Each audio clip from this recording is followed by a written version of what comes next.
Chapter 58 Pentecost and Rest. Leviticus 23, 15-21.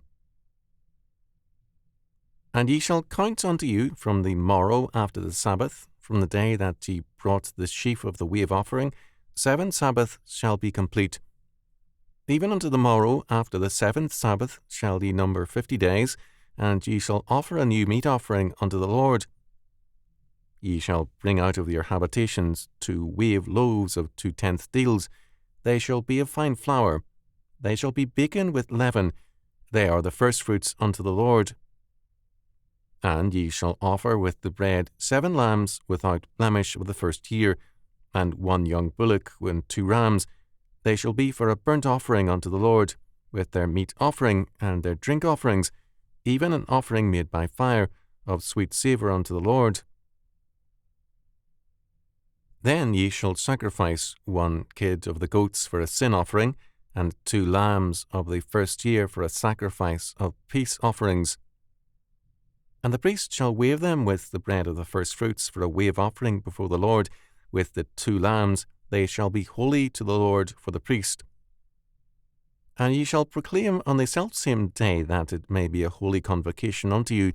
Ye shall do no servile work therein. It shall be a statute for ever in all your dwellings throughout your generations. Leviticus 23, 15-21. These verses are about the Festival of Weeks, or Pentecost. Pentecost means 50th, and it gains this name because it falls on the 50th day after Passover. It was a one-day celebration, Deuteronomy 16, 9-12, and thanksgiving for God's gracious provision. Coming at the end of the harvest season, Pentecost meant thanksgiving for God's providence, and was marked by an offering to God of sacrificial animals, cereal gifts, and drink offerings. In verse 22, gleaning is cited as one aspect of giving thanks to God. Our Lord declares, "Freely ye have received, freely give." Matthew 10:8.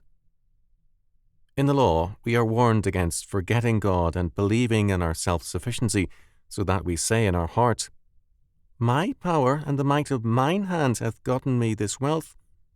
But thou shalt remember the Lord thy God, for it is he that giveth thee power to get wealth, that he may establish his covenant which he sware unto thy fathers, as it is this day." Deuteronomy 8, 17 and 18. God ratifies his covenant with us by prospering us so that we can better serve him and establish his kingdom. If we use that prosperity for our own purposes and without reference to God's kingdom, prosperity is taken from us. God's blessing is a purposive prosperity given to us to further his kingdom.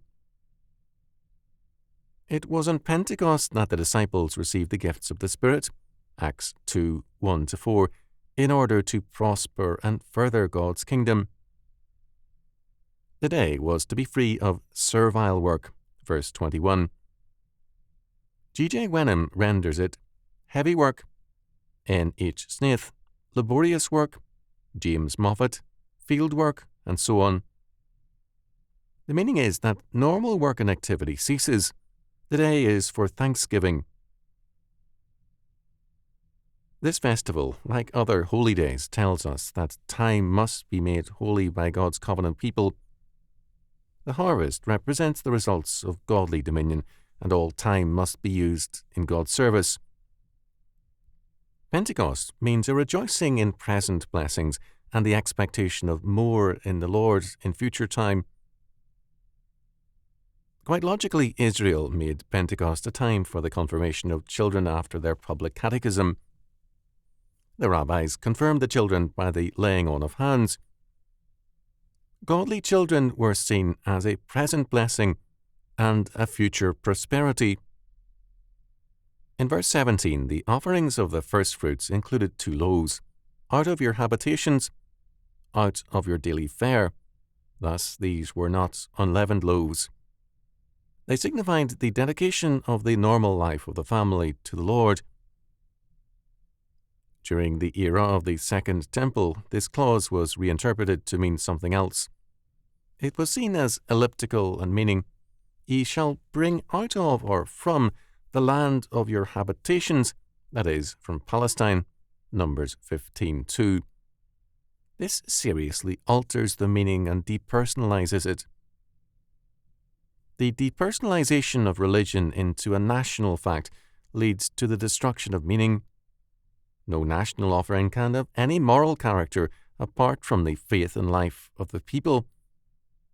It was this kind of emphasis which led to the Pharisees and Sadducees and their reduction of the covenant to a civil property. At the conclusion of the sacrifices of Pentecost, the thank offerings of the families were eaten together with their guests, the Levites, the poor, foreigners, and others in need.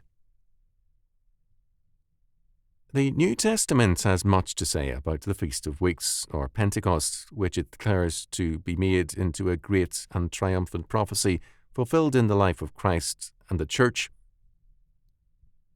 Kellogg's account of this is so telling that it requires citation in full. This festival, as one of the Sabbatic series, celebrated the rest after the labours of the grain harvest, a symbol of the great Sabbatism to follow that harvest, which is the end of the age, Matthew 13:39. As a consecration, it dedicated unto God the daily food of the nation for the coming year. The Passover reminded them that God was the creator of Israel, so herein, receiving their daily bread from him, they were reminded that he was also the sustainer of Israel, while the full accompaniments of burnt offerings and peace offerings expressed their full consecration and happy state of friendship with Jehovah, secured through the expiation of the sin offering. Was this feast also, like Passover, prophetic?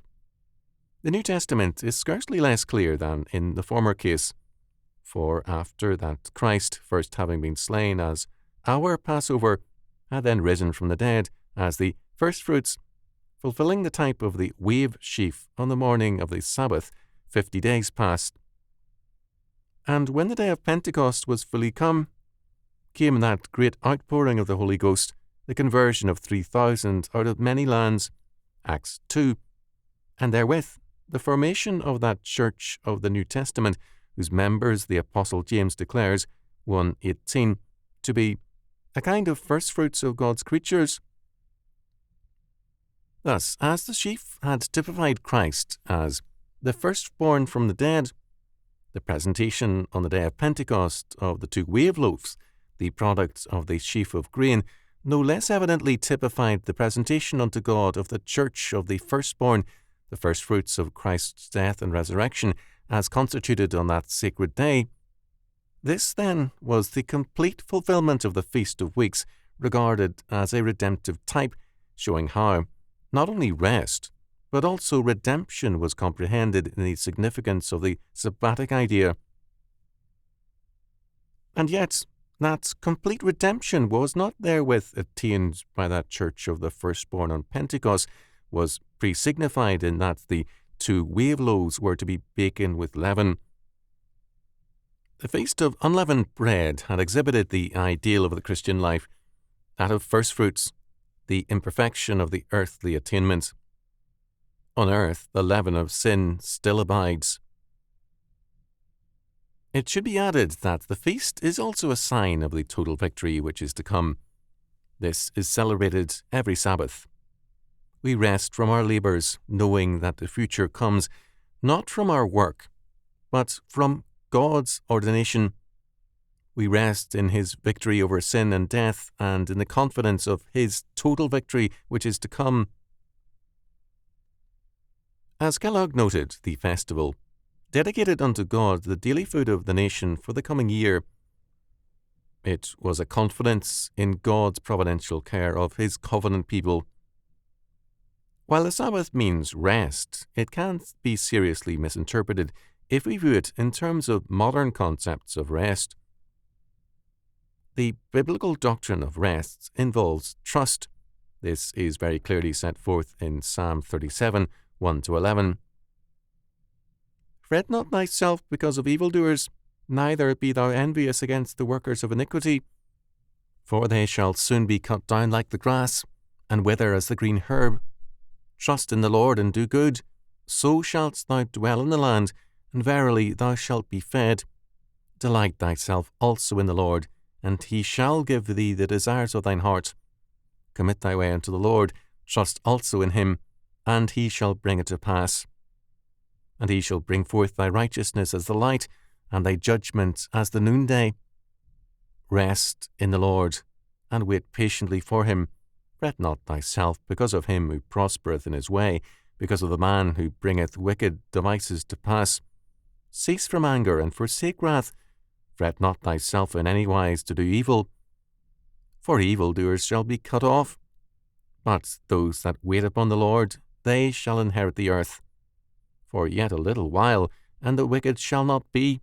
Yea, thou shalt diligently consider his place, and it shall not be. But the meek shall inherit the earth, and shall delight themselves in the abundance of peace.